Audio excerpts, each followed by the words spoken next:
இந்தியாவில் இருக்க பில்லியனர்ஸில் 12% ரியல் எஸ்டேட்னால தான் பில்லியனர்ஸ் ஆகிருக்காங்க.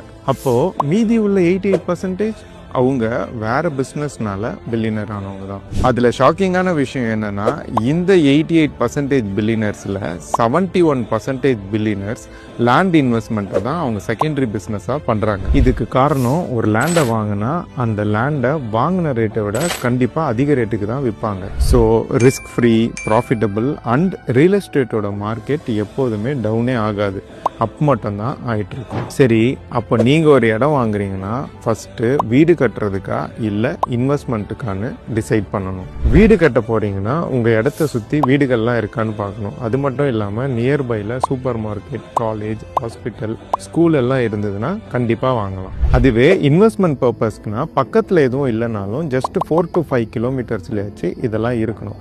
அது மட்டும் இல்லாமல் ஃப்யூச்சர் டெவலப்மெண்ட்டுக்கு என்னெல்லாம் சான்ஸ் இருக்குன்னு பார்த்துட்டு நீங்கள் இன்வெஸ்ட் பண்ணலாம்.